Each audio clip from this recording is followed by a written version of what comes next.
चलो देखते हैं क्या ये यूनिफॉर्म व्हील है, रेडियस कैपिटल आर है, set into rotation about its axis at N angular speed omega.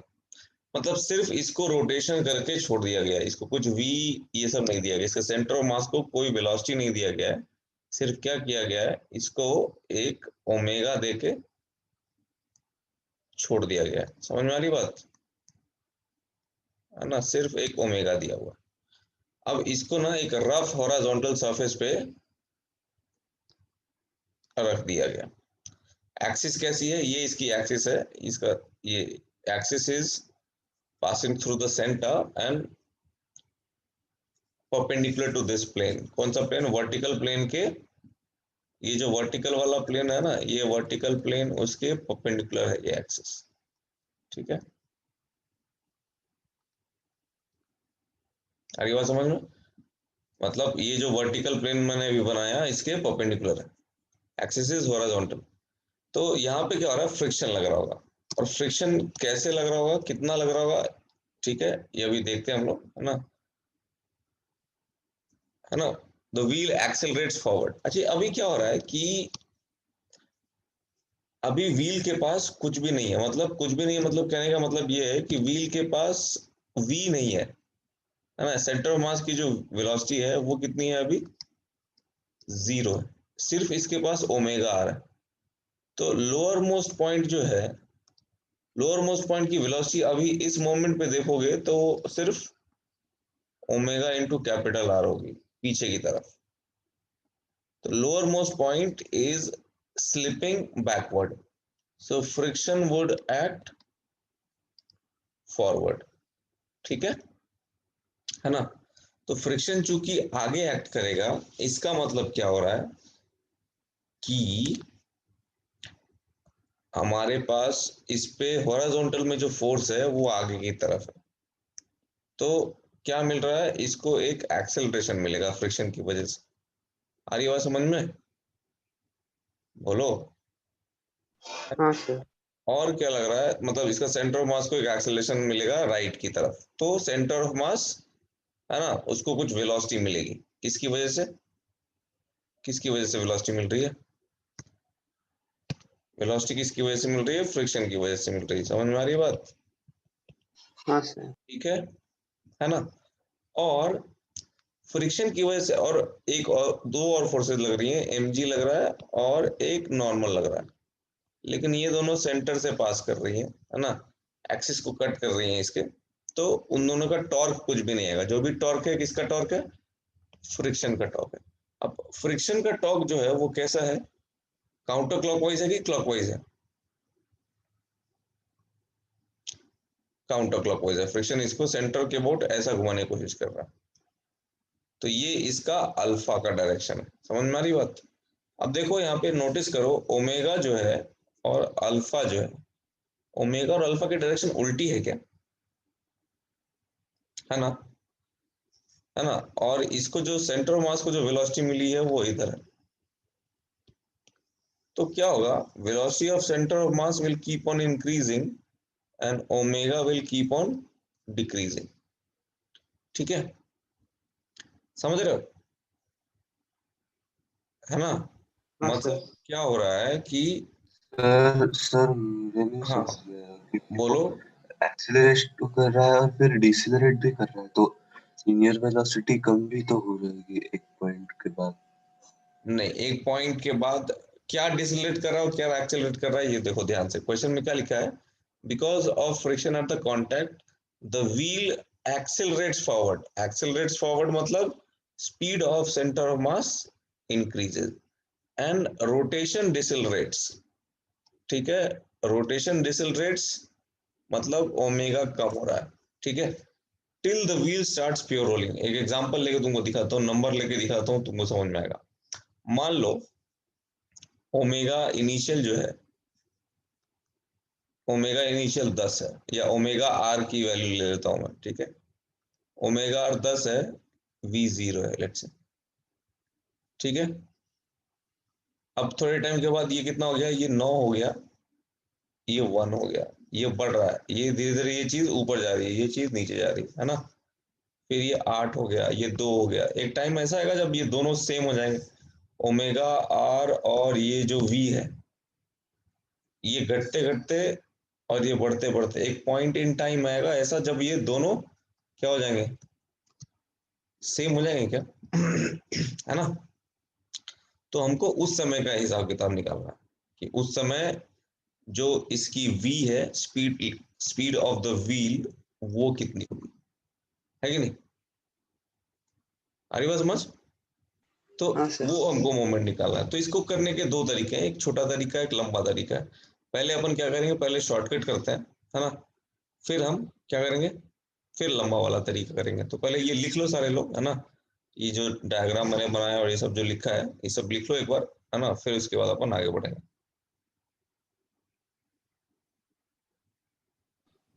यहाँ पे क्या हो रहा है, फ्रिक्शन जो है, power delivered by friction is not zero, क्योंकि यहाँ पे स्लिपिंग हो रही है। समझ में आ रही बात क्या कह रहा हूँ मैं। हाँ यहाँ पे क्या हो रहा है, स्लिपिंग हो रही है, जो lower most point is slipping backward, है ना। So work done by friction is not zero, है ना। So energy cannot be conserve, है ना। मैंने बताया था ना, प्योर रोलिंग हो तभी फ्रिक्शन का वर्क जीरो होता है, उसी समय हम लोग एनर्जी कंजर्व कर सकते हैं। यहाँ पे नहीं कर पाएंगे, energy conservation will not work. However let us see what will work, ठीक है ना। चलो एक काम करते हैं, है ना, मैं फिर से बना देता हूँ। तो इनिशियली हमारे पास क्या है, इनिशियली हमारे पास सिर्फ क्या है, बोलो, वी ओनली हैव, बोलो, ओमेगा। ओमेगा। और फाइनली पहले छोटा वाला तरीका करेंगे, है ना। और फाइनली हमारे पास क्या है, फाइनली हमारे पास है, हमारे पास वी डैश और बोलो ओमेगा डैश दोनों। क्यों, समझ में आ रही बात। अब एक काम करते हैं हम, है ना। अब एक काम करते हैं, काम ये करते हैं कि ग्राउंड पे ना एक पॉइंट लेते हैं, पहले इसका शॉर्टकट देखते हैं कि शॉर्टकट तरीके से कैसे इसको सॉल्व करें। मान लेते हैं ग्राउंड पे एक पॉइंट है P, ठीक है। अब जरा फोर्सेस देखते हैं क्या क्या लग रहा है। एक तो लग रहा है mg, एक लग रहा है नॉर्मल, और क्या लग रहा है, एक लग रहा है फ्रिक्शन लग रहा है। अच्छा एक चीज बताओ, ये फ्रिक्शन तो पॉइंट P से ही पास कर रहा है, तो फ्रिक्शन का torque about the point P हो गया zero. Torque of friction about the point P is zero. बच गया mg और नॉर्मल का टॉर्क। अब एक चीज मैं देख सकता हूं, क्योंकि सेंटर ऑफ मास जो है इसका, वो वर्टिकल मोशन नहीं हो रहा, इसका centre of mass will be moving on this line, ठीक है ना। सेंटर ऑफ मास इसी लाइन पे चलता जाएगा, तो सेंटर ऑफ मास का वर्टिकल मोशन नहीं है, तो मैं ऐसा लिख सकता हूँ mg is equal to normal. तो पॉइंट P के अबाउट मैं ये बोल सकता हूँ कि mg का टॉर्क और नॉर्मल का टॉर्क दोनों कट जाएगा। पॉइंट P के अबाउट mg का टॉर्क जो होगा, वो होगा mg इंटू ये वाला डिस्टेंस। कौन सा डिस्टेंस, P से लेके ये वाला, है ना। लेट्स से ये पॉइंट C है, तो mg इंटू pc। बट वो mg कैसा करेगा, इसको क्लॉकवाइज रोटेट करने की कोशिश करेगा। वैसे ही नॉर्मल का लाइन ऑफ एक्शन ये है ना, ये है नॉर्मल का line of action, same as that of mg। तो नॉर्मल का टॉर्क क्या होगा, नॉर्मल इंटू वही सेम परपेंडिकुलर डिस्टेंस pc। लेकिन नॉर्मल कैसा घुमाने की कोशिश कर रहा है इसको, काउंटर क्लॉकवाइज। तो नॉर्मल का टॉर्क भी, नॉर्मल और mg का टॉर्क जो है वो कट गया, यानी कि net torque about the point P क्या हो गया, torque about the point P is equal to zero. तो जब भी टॉर्क जीरो होता है तो हम लोग क्या करते हैं, हम लोग करते हैं एंगुलर मोमेंटम कंजर्व। तो हम लोग पॉइंट P के अबाउट एंगुलर मोमेंटम कंजर्व करने वाले हैं, ठीक है। ये शॉर्टकट इस्तेमाल करने वाले हैं। तब तक तुम लोग इतना लिखो, है ना, फिर मैं आगे बताता हूँ। तो ये हमको पता चल गया कि हम पॉइंट P के अबाउट एंगुलर मोमेंटम कंजर्व कर सकते हैं। तो अब एंगुलर मोमेंटम कंजर्व करते हैं, इनिशियल और फाइनल एंगुलर मोमेंटम लिखेंगे, ठीक है। चलो तो देखते हैं इनिशियली क्या हो रहा है। इनिशियली हमारे पास क्या है, सिर्फ ओमेगा है ना। तो अगर तुम्हें याद हो ये फॉर्मूला कि अगर कोई बॉडी कंबाइंड रोटेशन और ट्रांसलेशन में होती है तो एल का फॉर्मूला हम लिखते हैं एल ऑफ कॉम, याद अगर हो, प्लस एल अबाउट कॉम, याद है ये। अगर कंबाइंड रोटेशन ट्रांसलेशन में बॉडी होती है तो हम लिखते हैं L is equal to L of COM plus L about COM. L of COM कहने का मतलब ये है कि हम पूरे बॉडी को कहाँ मान लेते हैं, सेंटर ऑफ मास पे, है ना। लेकिन यहाँ पे क्या है, सेंटर ऑफ मास की वेलोसिटी कितनी है, जीरो है इनिशियली। तो ये वाली चीज जो है, ये वाली चीज हो गई हमारी जीरो, सिर्फ एल अबाउट कॉम है। ठीक है, तो एल अबाउट कॉम कितना हो गया, आई ओमेगा, जो कि क्लॉकवाइज है। क्लॉकवाइज को मैं नेगेटिव ले रहा हूँ यहाँ पे, तो माइनस, और व्हील है तो व्हील है तो क्या लिखूंगा मैं इसका moment of inertia about its axis, M R square by two, M R square by two omega. तो ये मेरा इनिशियल एंगुलर मोमेंटम हो गया। ठीक है, इसको लिखो जरा।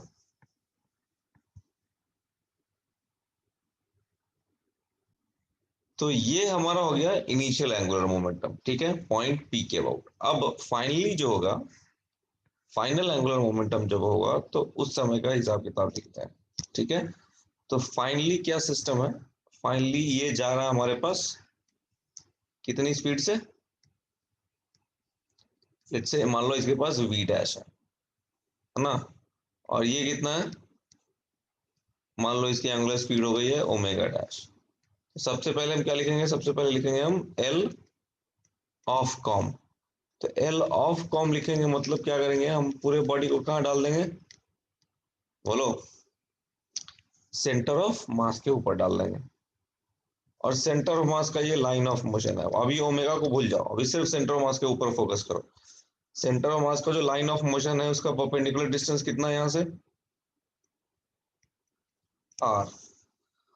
ओमेगा, ओमेगा को भी भूल जाओ, ठीक है, सिर्फ सेंटर ऑफ मास पे फोकस करो।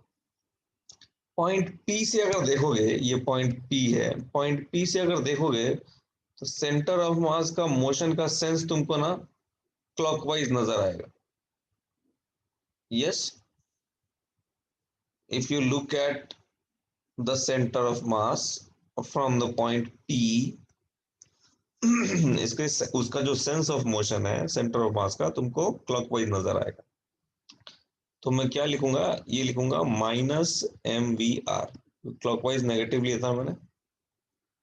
ठीक है, बोलो, प्लस, तो ये हमारा कौन सा कंपोनेंट हो गया, एल ऑफ कॉम वाला कंपोनेंट हो गया। अब आते हैं हम लोग एल अबाउट कॉम वाले कंपोनेंट पे।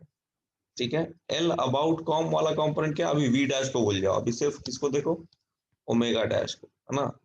तो ये भी सेंटर मास पे बैठ के देख रहा हूं तो मुझे कैसा दिख रहा है, क्लॉकवाइज नजर आ रहा है।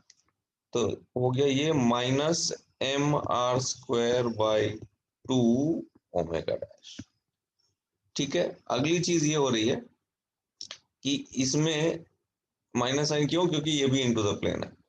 अब इन दोनों टर्म्स को ऐड करोगे और एक चीज डालोगे कि omega dash into R is equal to V, क्योंकि प्योर रोलिंग चालू हो गया अभी। तो ये हो जाएगा minus M B R minus M R by two into omega dash R, and this term is, एक मिनट, वी डैश लिखना पड़ेगा, M V dash R, this term is equal to V dash. तो ये क्या हो जाएगा बोलो, minus three by two M V dash are, जो कि हमारे पास ये हमारा final angular momentum about the point P हो गया। इनिशियली कितना था, इनिशियली बताओ कितना था, minus M R square by two omega, ये था।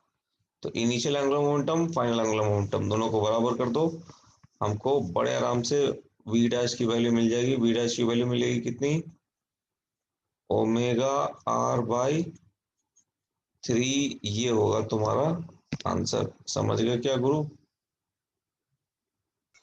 हाँ सर। अरे बोलो, है ना। चलो, तो ये तो हमने कर लिया एंगुलर मोमेंटम कंजर्व करके। अब दूसरा तरीका क्या है? दूसरा तरीका भी वैसे आसान ही है, लेकिन ठीक है। अभी ये जो है ना, ये तुमको सिखा दिया, तो ये तुम एज अ शॉर्टकट इस्तेमाल कर सकते हो, ठीक है।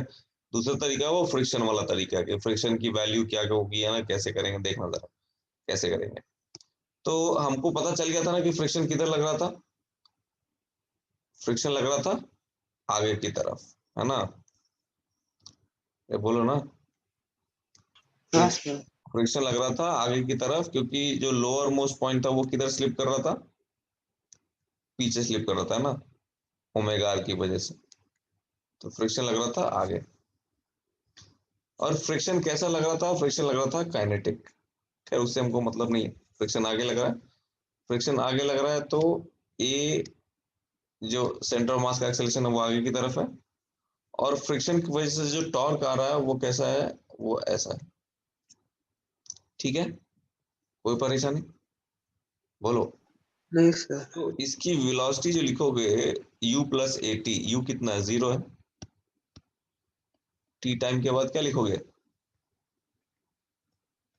F by M into T लिखोगे क्या? बताओ जरा। एक्सेलरेशन लिख सकते हो एफ बाई एम, एक ही फोर्स है ना हॉरिजॉन्टल में। हाँ सर। बाकी एम जी और नॉर्मल तो वर्टिकल फोर्सेस है ना। दूसरी चीज आती है ओमेगा इज इक्वल टू, बाद का जो फाइनल वाला जो ओमेगा है वो हम मान लेते हैं, क्या मान लेते हैं? हमने क्या माना था? ओमेगा डैश माना था ना।